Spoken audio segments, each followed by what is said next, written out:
All right. Hello, everybody. Welcome back to the sessions of the study group for this spring semester. I'm very happy that we're having a lot of people today and excited to continue with this. Um, so there are new people in the group, so I will do some explanations for them, and I will share my screen as well to show some of the slides for today. Okay. Can you see my screen?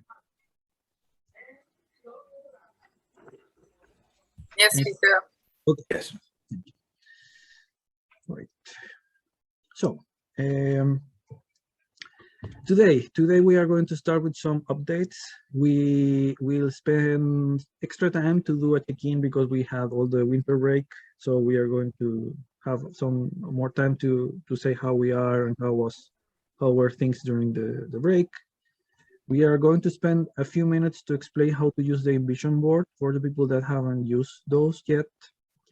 Then we are going to have 20 minutes for the group discussion. We are going to use the breakout rooms and maybe do like group of 4 or 5 maybe, and have a discussion about chapter 5 of the standards: scores, scales, norms, score linking, and cut scores. The idea is that you could read that for this session, so please be aware of that. After that, we are going to have a moment to share all the thoughts and ideas that happened during the group discussion. In the group discussion, the idea is that at least one person in the group will write notes in the Envision board. So the idea will be that you discuss, but also start to write a little summary, and then we are going to discuss that in the plenary time. And at the end, we're going to spend 5 minutes to write questions to the expert of this chapter. We usually have one session for discussion and one session for asking questions to an expert. And the expert for this chapter is going to be Michael Cullen. So we are going to spend the last 5 minutes of this session today to write questions to him. So in terms of updates, well, we are going to start now a new cycle of sessions. During fall, we have sessions for chapter 1 to 4, and now we're going to have sessions for the next 4 chapters. And that's going to happen during February and March. And during April, we are going to have the conference. We agreed to don't have any sessions during April. And we're going to come back and do the last cycle of the last round of sessions on May to June, July. We have now a more like a proper web page for the study group, so you can check that and you will see a summary of the sessions we have done. You will find links also of the sessions, the videos that are public. And unfortunately, last semester we couldn't add those videos right away in the NCME YouTube channel, but this semester is going to be shorter that time. So yeah, we are going to have more activity there. And actually soon in the YouTube channel, you will see the sessions of the last semester. As of now, the links are directed to my account, but then those will move to the NCME YouTube channel. This is the schedule for this semester. So we are going to have Michael Cullen for the chapter 5. We are going to have April Siniski for the test administration chapter. We are going to have Stephen Sirechi for the documentation chapter, and we're going to have Akil Bello for rights and responsibilities of test takers. Also, in the debrief session of the fairness chapter, we start to talk about the possibility of bringing Jennifer Randall to a Q&A session, and like an extraordinary session with her, because many of the topics of her paper were mentioned in the session, and I think it was like a good idea to have some extra information there. So we are going to have one special session coming back to chapter 3 on fairness with Jennifer Randall. The dates you will see that are a bit, these are not in order, in chronological order. So the discussion session for the test administration chapter and the discussion session of the documentation chapter will happen like in consecutive weeks. And then the 2 following weeks are going to be the Q&A sessions. Unfortunately, we couldn't make it like iterative or following the pattern of previous chapters. And that's it.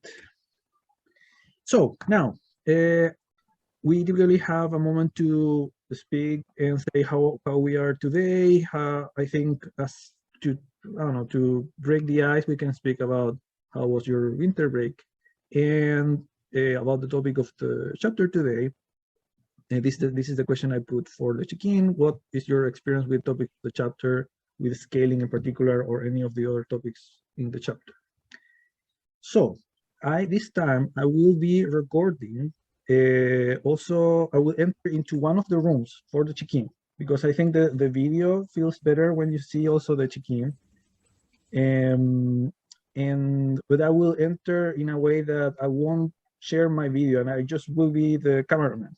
Okay, so if you see me there, I'm going to be recording the check-in that you are going to have. And I'm going to do the breakout rooms now.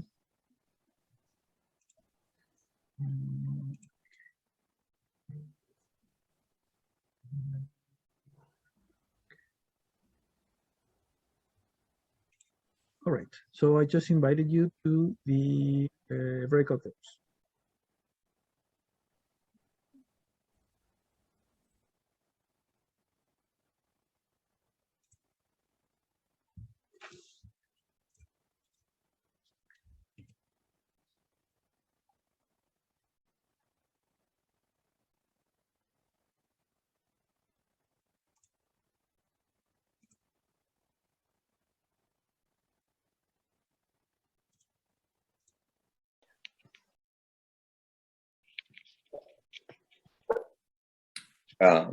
Would you like to start?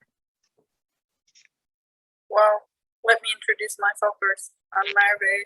I'm a fourth-year PhD student at UW-Madison, educational psychology. I'm working on the security approaches mostly. And what else? What did I do this winter? That was fun. I did a road trip from San Francisco to Seattle, and it was very stormy. And we had a flat tire, which was the fun part. So that was it.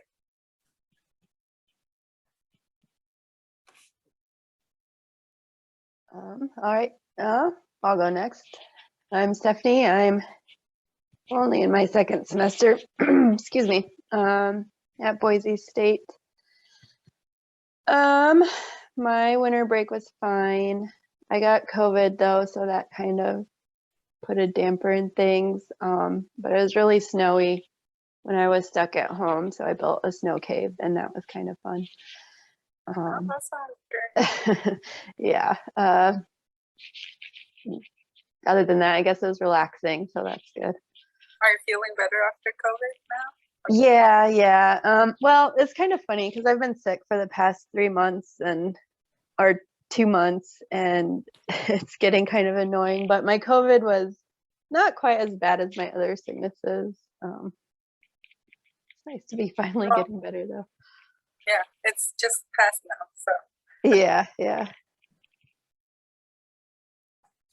Well, my name's Zach Felberg. I'm at University of Georgia, ABD, and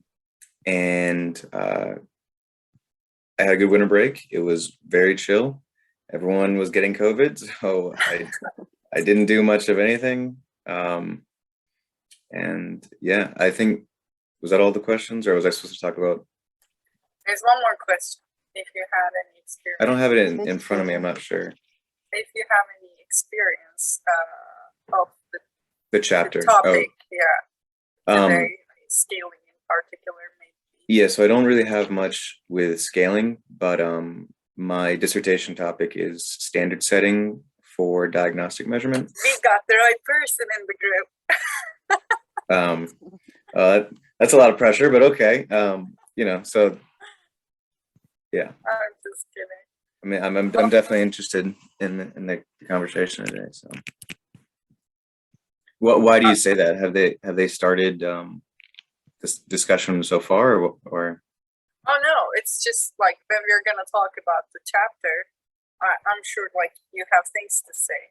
Oh yeah, yeah, sure. Given your background and literature review, possibly for the dissertation, how far are you in your dissertation? Like I'm chapters doing the literature review, so okay, cool. and sort of planning the methods and all of that as well. But yeah. And Stephanie, you said you're just in your second semester.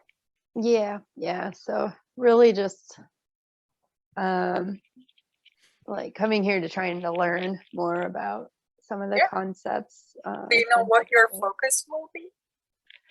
No, so mine is actually just a master's program. That's okay. So yeah, hopefully next semester I'll be able to do what's called a capstone project and do a bit more of a project. I feel like I kind of go everywhere in terms of what's interesting. So I work specifically in like ESL, and I'm interested in ESL testing, but we'll kind of see where that takes me. Yeah, I mean, it's gonna change, it's gonna expand or like get more specific, but it's good that you have some thoughts already. Yeah. And is that gonna be a master's with thesis or no? They don't really call it thesis, but it's kind of like a project that would be similar to a thesis, I think. I'm very interested in doing something like that. What is the program's name? I don't know the program. It's very new. It's very new. And I think it's still kind of like... Didn't sound familiar, Yeah, it's still kind of forming itself, I think. It's called PEMS, Program Evaluation, Measurement, and Statistics. And it started, I think, maybe the year before I came there. And it's kind of actually exploded a little more than the supervisor thought, because he thought he'd have like 2 students at this point, but he has 8. So it'll be kind of interesting to see where it goes. Yeah. Do they have any PhD students?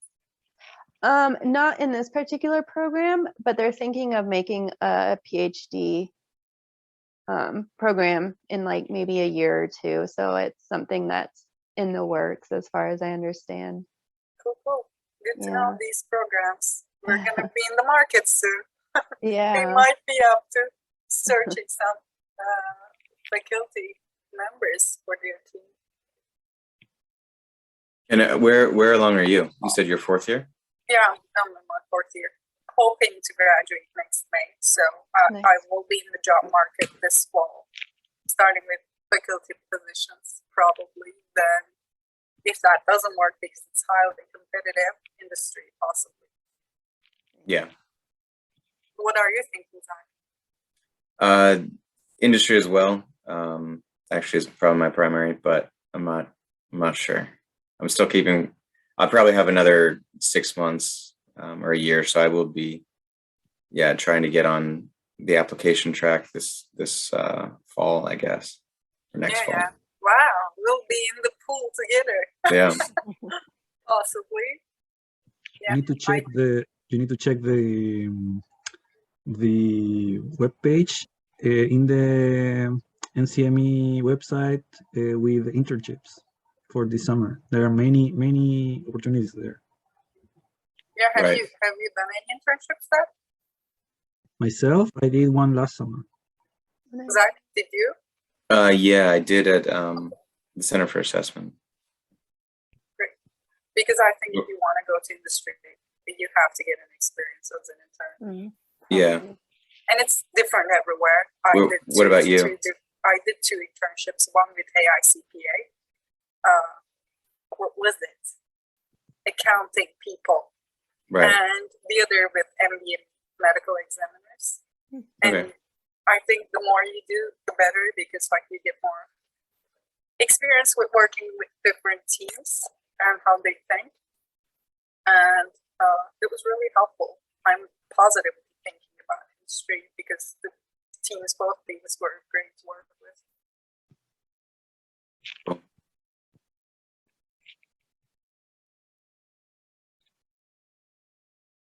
But yeah, I mean, I should be writing my dissertation like yourself right now. I'm just a little lag behind. Yeah, there's always seemingly something to do instead, but you just got to do it. Okay. Sergio, what are you doing there? You're quiet. I'm checking what I am doing in the Envision board, you say? Yeah, I mean, you're just hanging out by yourself. Come on. Yeah, I don't want to appear too much in camera, but yes, I am here. Yes. I was gonna say, are you gonna do any internships this summer? February? I don't think so. Actually, my plan is to start a postdoc eventually, but Are you graduating already? I am selling myself in advance. But yeah, I am optimistic of graduating maybe in September and start to work on something before, and that kind of write dissertation and start to work on something in parallel, so I can start the postdoc immediately after. But yeah, these are still plans. I don't know yet what's going to happen. Look at the inertia there. He's already planning a postdoc. But it was really nice to meet you. I think we'll be back in the same rooms talking about the subject too. Yes, the group discussion will be with the same group. Yeah, nice to meet you. You too.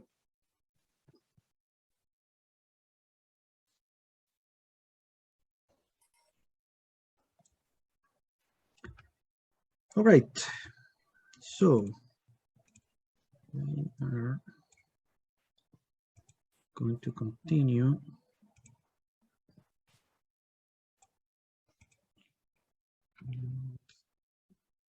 Sorry, 1 second.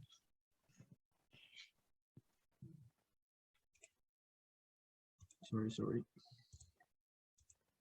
There you go. So I think we should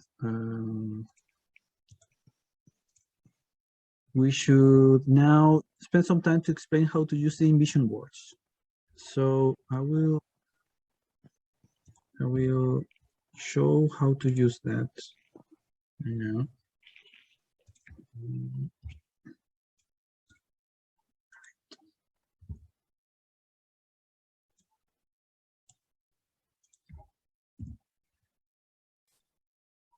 Oh my goodness. Give me 1 second. It seems that. Are you seeing the same message on your side, or is it just me? Yes, it's currently disconnected. That's so weird. I'm sorry for that, because it was working when maybe something with the website. Oh, it seems it's the whole Envision. That's unfortunate. Okay. So in that case, maybe we can, let me create a Google Doc, and we are going to share the comments in the Google Doc, okay? So give me 1 second and I will have that. Well, usually we have this Envision board and we put the comments there, but given the circumstances today,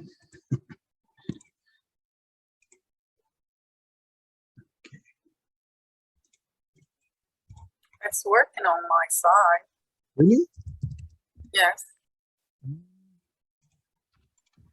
I'm on it as a guest as well. Really? Maybe it doesn't allow you to share your screen with that on Zoom for some reason. When you don't share, can you go to the link? Yeah, let's see. But you can write notes in the Envision board then. Can you do Yes, that? yes, everything is active. Okay. Yeah, then we can use that. I won't be able to show the. And Merv, what do you think? Can you explain how to use the Envision board? Can you do that or not? Oof, No? that's gonna be tough. Let me see if I can share my screen. Can you enable? I can make you a co-host.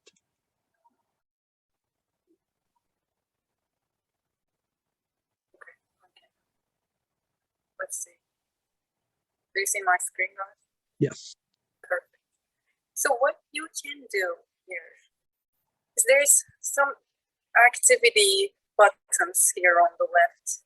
There's the cursor, the text creator, there's the sticky note, and you can also do some reactions.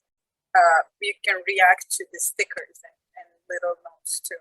For instance, as an example, I'm gonna just create a sticky note to write whatever we wanna write. And to navigate on the board, this is a little awkward. You need to press Control and like zoom in and out with the little roller of your mouse. But this is how I'm doing it at least. So I'm just gonna go like inside the zone that I wanna go.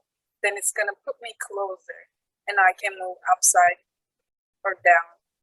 But you can't move to the left or right like this. So what you need to do is if you wanna focus on the recommendations, just go on it and then like zoom in kind of with your mouse or zoom out. So you go to the zone you want to write. Sorry. And I have the sticker. So I'm just going to put the sticker here. And automatically we can take notes in the sticker. And if you want to react to somebody's sticker, you can go and choose the reaction button. Come to the sticker you want to react to, and you can put whatever reactions you want to put. Like this one, today is a negative day. So this is how this thing works. You can zoom out. You can go to the text you want to read and zoom in and read, or zoom out again. So this is how that works. Any questions? Merv, and I think if you press spacebar, and you I did. you keep press the spacebar, Okay. you enter in hand zone, and then if you drag on the white part, on any white zone, then you can move you can control and move better the Left and right things come in. Okay. so you can move horizontally if you use that thing. Perfect. Thank you. I learned something. So spacebar and control button. Yes. Stop and share. All right. So I think now we should spend time doing the discussion. And we're going to use the same groups of the check-in. And the idea is to discuss about the contents of the chapter. And in general, the idea of the study group is to discuss what are our comments or thoughts about what is said in the standards, and also start to discuss how those can be improved. So if you have ideas or I don't know, a criticism or something that you say you feel that eventually can change or improve, that's part of the discussion as well. And please, on each group, pick one person that can take notes and write that in the Envision board. Okay. Again, I will be the cameraman, so I won't be sharing like audio or video, but I will enter in one of the groups to keep the recording.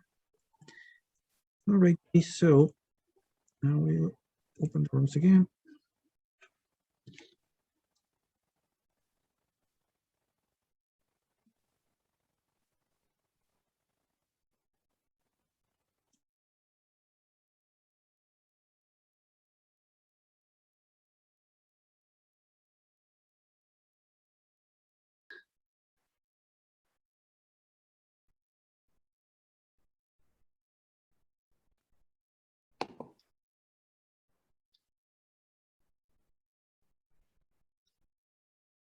think Gabrielle had to step away for a second, so he may be a while before he joins us. So should we just like go to the board then and just start talking and typing? Sure, I can be the like scribe, I guess, if you guys want. That would be cool. Yep, thanks.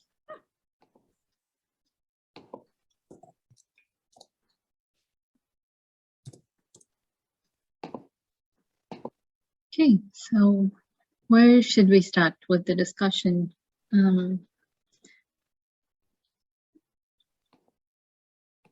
I like how they started it, and talk about norm referencing and criterion referencing with test scores, and then later move on to cut scores used for different purposes.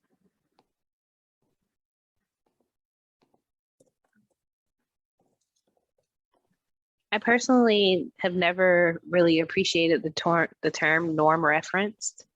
I feel like it can hold a lot of social contingencies to it. Like if a student sees themselves as abnormal or as below norm or whatever the case may be. So similar to issues I've had in previous chapters, I have an issue with some of the language that is used in this chapter. Yeah, definitely. Like when I was teaching middle school, in New York City, we have a end of the school year accountability test, and kids will say like, "Oh, I'm a 2, I'm a 3, and oh, I'm a 2 in math. I can never be good at this." Or I'm a 1 in math. I have no chance. And it's like they really like internalize that score. So definitely.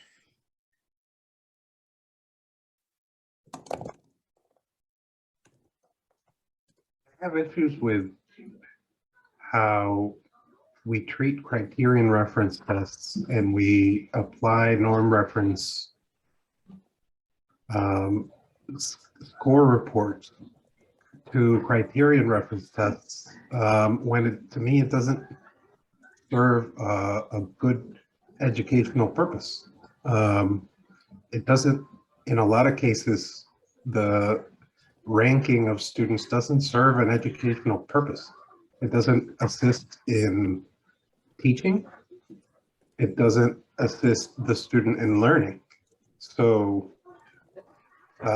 it seems they're there for other reasons, like how's the district doing? How's the school doing? How's that teacher doing? And generally, we don't validate our instruments for that level of granularity. So Definitely.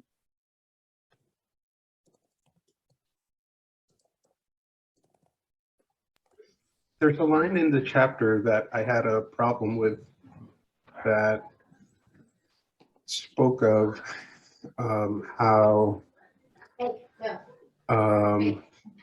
it's on right in the first page of the chapter. It says vertical scaling methods sometimes are used to place scores from different levels of achievement tests on a single scale to facilitate inferences about growth or development.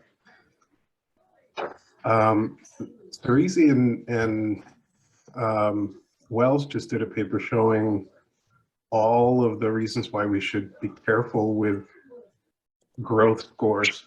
And to have this assertion there as stated as matter of fact is difficult for me.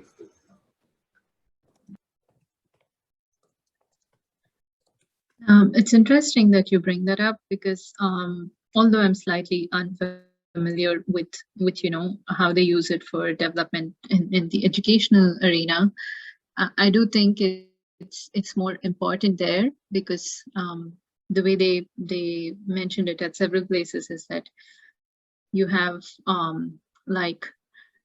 proficient and then less proficient, and then there are those different levels.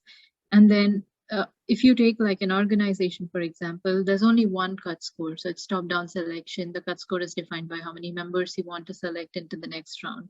But when it comes to education and you're trying to identify high potentials, it definitely matters how you choose those cut scores, those multiple cut scores to differentiate between levels of growth. So yeah, definitely a little more guidance on how they're doing that in practice would be really helpful.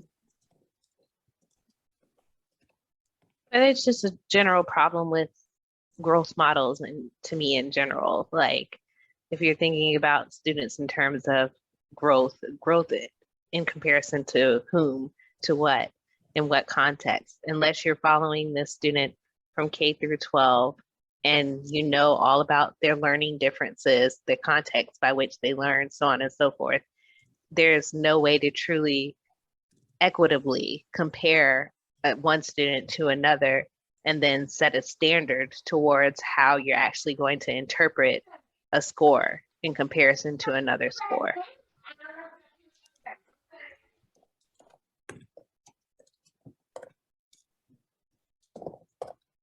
To me, it seemed like growth scores and growth score reporting on tests became more and more popular as a product of the testing or industry, and not so much as a solution to a real problem that was there.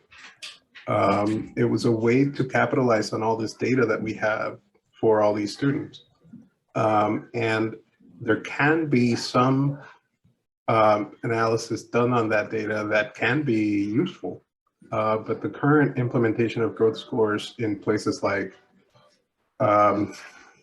state educational testing of their P through 12 student body, that to me it's there would need to be a lot more evidence supporting that practice than what's there before I would consider it good practice.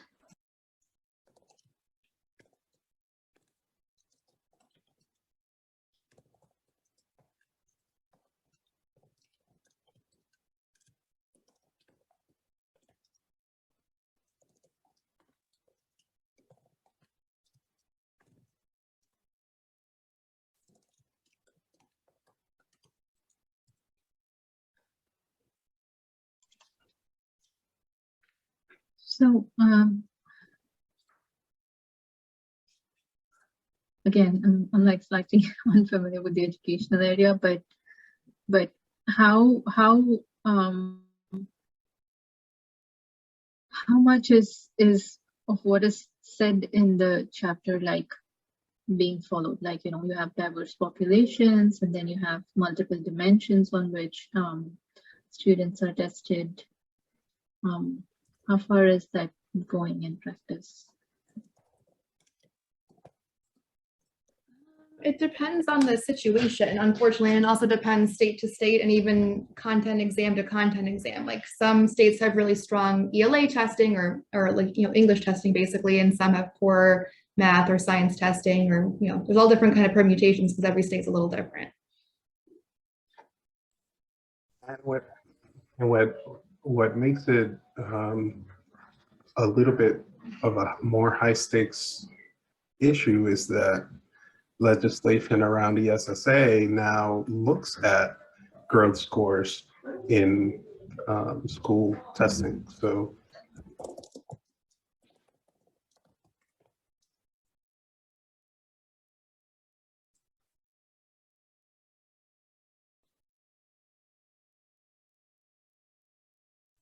sorry, I got interrupted. So it seems like we got ahead of ourselves a bit when it comes to this practice.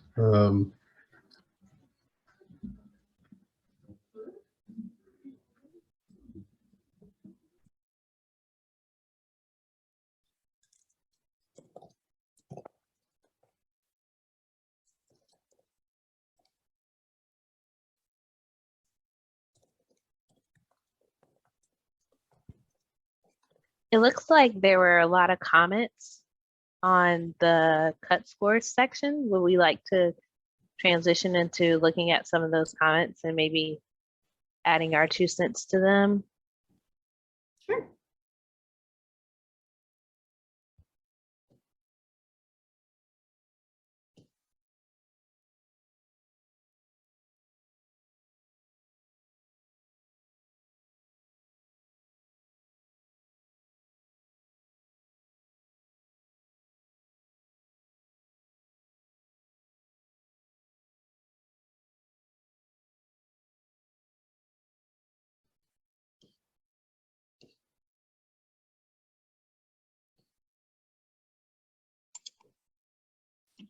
think they talk about the false positive and false negatives when you choose a particular cut score, but I'm unsure about how much of that analysis is done and how much of that evidence is provided when you actually want to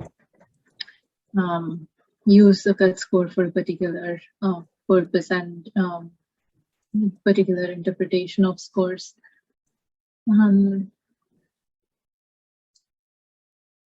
Yeah, that's important for legal defensibility, right? What do you guys think?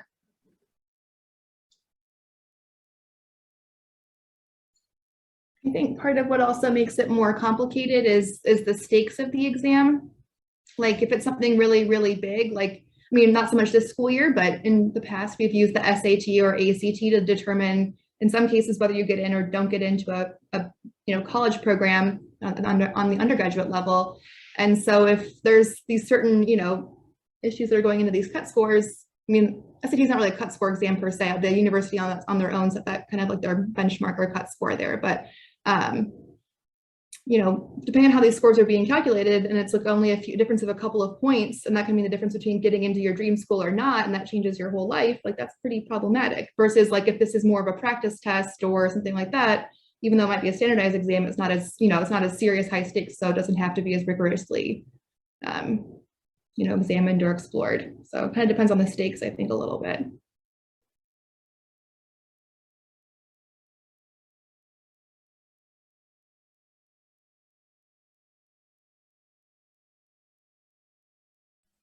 And in P12 test education, also you have a lot of the state testing programs that have high stakes around the cut scores for students who might need a certain cut score in order to progress to the next grade or to graduate high school. Right now, there's a number of states that use the SAT or ACT as their high school graduation requirement. So there is, around cut scores, there is actually a good amount of literature that you can find around what these, what the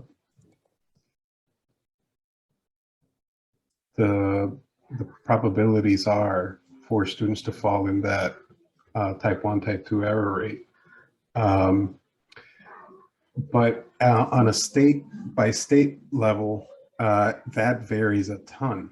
What a state might do in order to validate their cut scores in, say, Oregon might be entirely different to what happens in, say, Iowa. So there you have some equity issues around, are these issues being looked at specifically enough in each jurisdiction?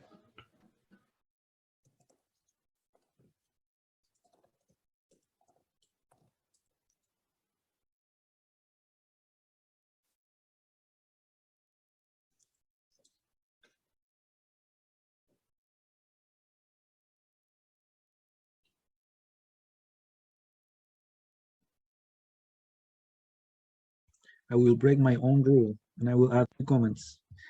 So one comment is that in some project I participated on summer last year, we were looking at how people perceive like different types of feedback in some specific task, because we were wondering if it was better for a learning experience to have criterion reference or norm reference feedback.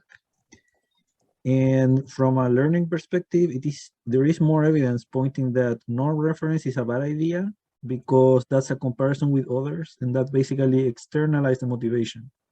So that kind of kills the intrinsic motivation and makes the learning more about impressing others on something that is located outside the person.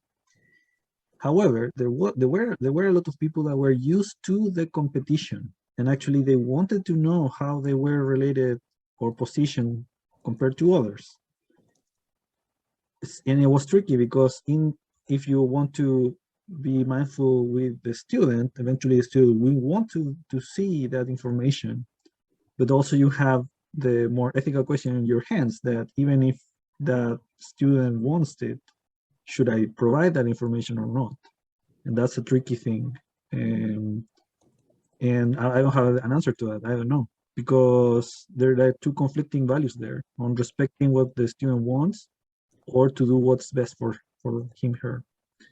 And the other comment I wanted to do is that,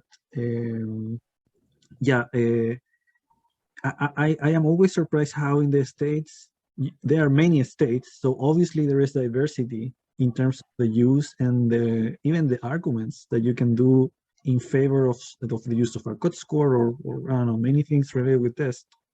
And yet the argumentation is typically done for all the states at the same time, instead of kind of assembling an argument by state.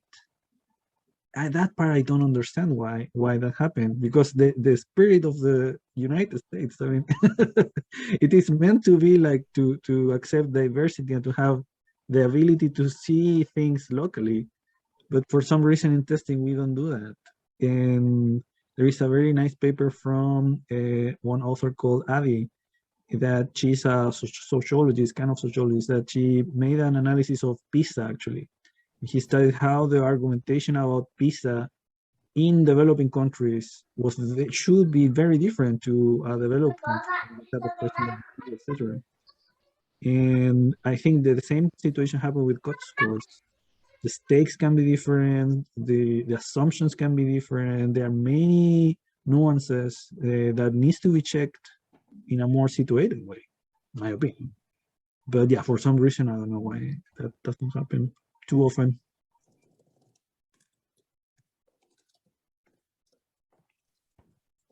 I would think in the context of your first comment where people are seeking the competition or their willingness to compare themselves to others, it's conditioning. Like, why would a 5-year-old want to compare themselves to another 5-year-old? They were told to do that.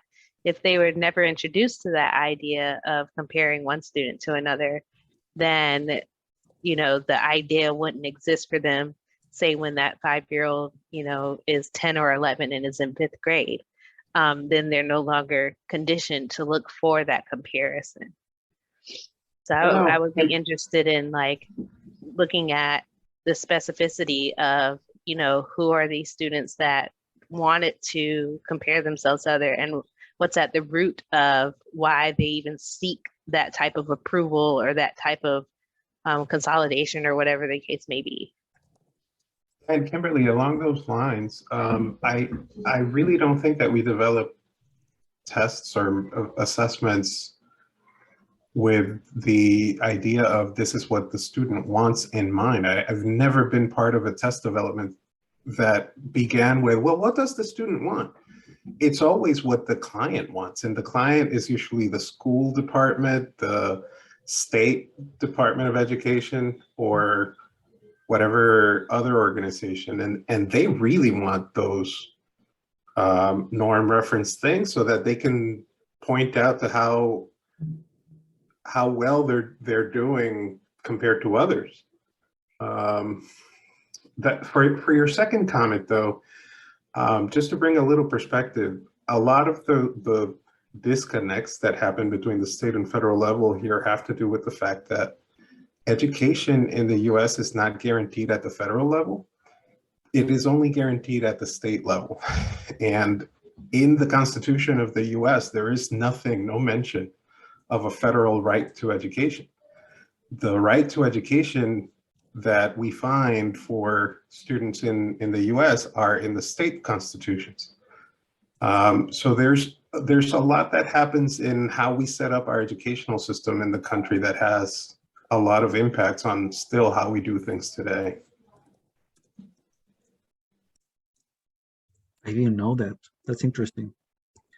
Yeah, and I agree with you, Kimberly. It's definitely people that are conditioned. But that still brings a question. I mean, what do you do with someone that was trained in that way? Do you change them? Do you keep them doing? It's like kind of like an addiction at the end, if you want, because you know that it's something that might not be good in the long term, but it's something that is that person wants. And yeah, I am more in the idea that you should find a way to transition, but yeah, when you start to do something more centered in the user meaning the student user, not the institutional user, you enter into those dilemmas that for me were surprising actually. I would imagine that people would have preferred Criterion, but there were a few that actually were all into the competition, like really bad. So yeah.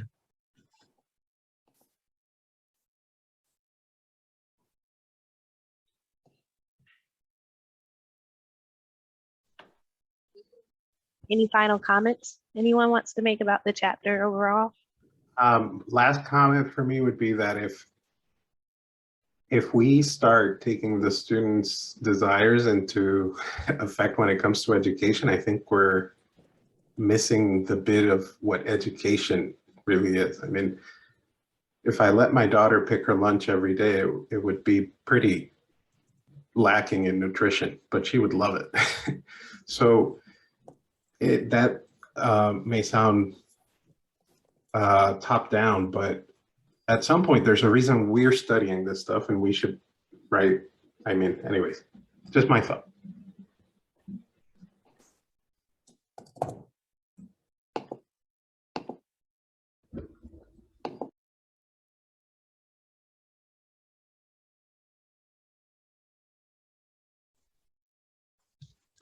All right. So we unfortunately we didn't spend the time we thought on each section. So I think for the plenary we will need to be shorter. So let's say 3 minutes each group to speak about what you discuss. So let's go with.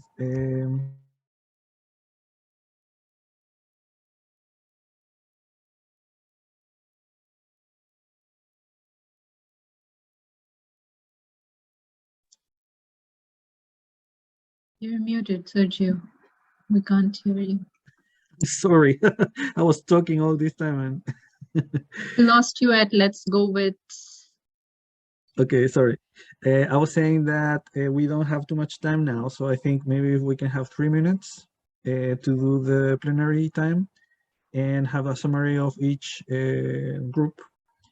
So maybe we can start with room 2, with the group 2, that we didn't record your discussion, and then move to group 1. So is anybody from group 2? Group 2. Group 2 is You're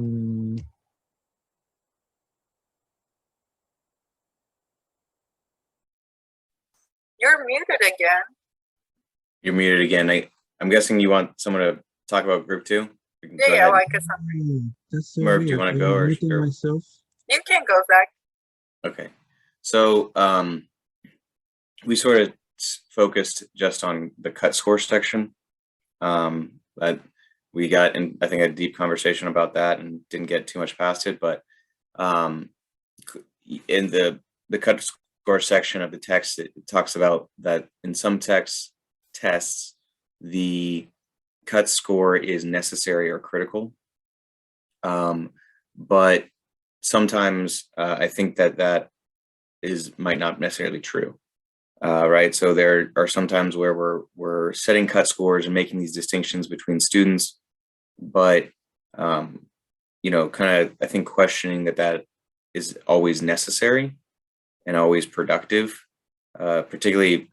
And I was coming from an education background. That's my area, but the other folks in my group were coming from it from more of a credential perspective, and so it might be that in credentialing settings they are more necessary, but for us in a K-12 setting, it might not always be necessary. And so I think the text could do a better job of sort of clarifying when those are necessary and when it's not necessary, because putting cut score distinctions when they're not necessary is going to lead to misuse of test results.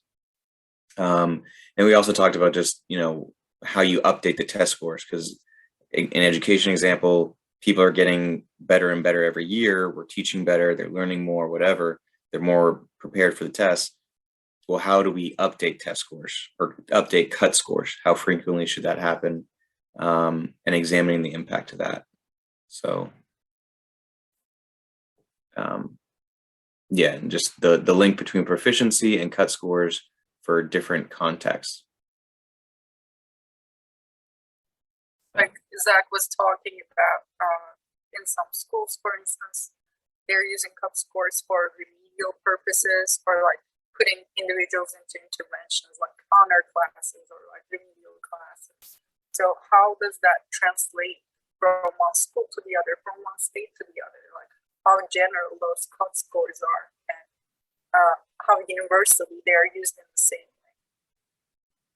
And maybe growth was also a factor in that, like this year's performance and cut scores used, and next year's, like you can make inferences about the growth of ability students, ability, their progress, whatever. But how does the cut scoring and placing them into these different groups actually translate what is actually there in terms of their performance? All right. Thank you, group 2. From group 1, is anybody that would like to speak about what you discussed?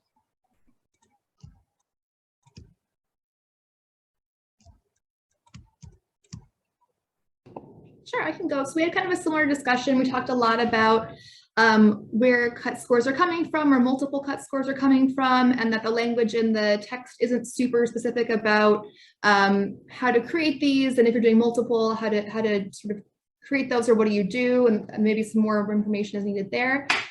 We also talked a lot about growth score reporting and talking about how it's become more and more popular, but we don't have a set of best practices, at least not in here, specifically about how do we create these, and when are they useful and when aren't they useful, and that we're using these all the time, but there's, we're not really sure when to use them and why. We also talked about the idea of different kinds of feedback and different kinds of motivation for receiving feedback. And we had kind of a discussion about students learning how to, despite the fact that there's very little educational benefit to ranking students, some students really have been conditioned or been taught at some point that they should be ranking themselves or comparing themselves to others, and crave that kind of feedback, despite the fact that long term it's not beneficial to the student to really keep comparing themselves. And so how do we both support the student if they want that, but at the same time also recognize that it's a long-term negative situation? And so how do we kind of condition that out, almost kind of along the same lines of the assessment as learning literature, kind of moving more into that side of things, and seeing more of the assessment as like a way of, as an educational opportunity, as opposed to like a way to sort of measure your intrinsic like goodness or smartness or intelligence, which is how it's currently being perceived by a lot of students.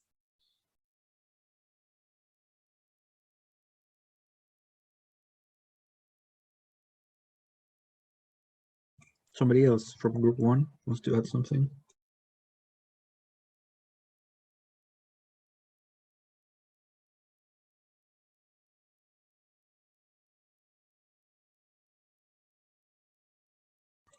All right. Thank you very much. So we are going to spend the few minutes that we have now to write questions to Michael Cohen. You can do that after. I mean, you are not you don't need to do that right now, but we have seen that in general it's useful to do that now, because people then forget, and they in general it's more complicated to motivate people to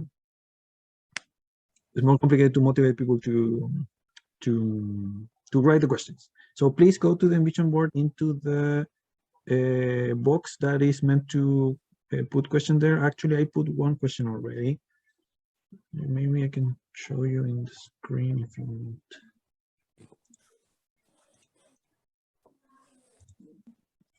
Can you see my screen? Okay.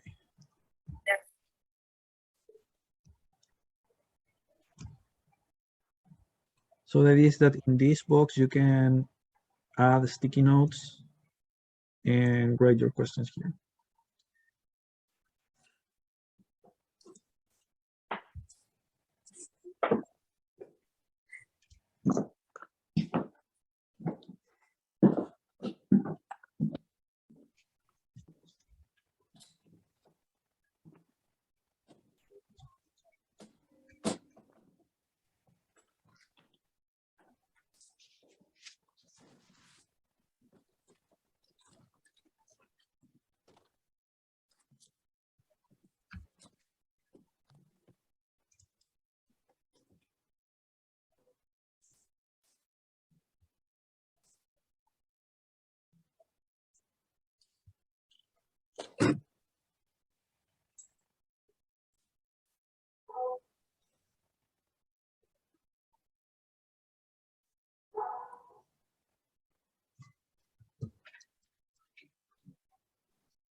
All right.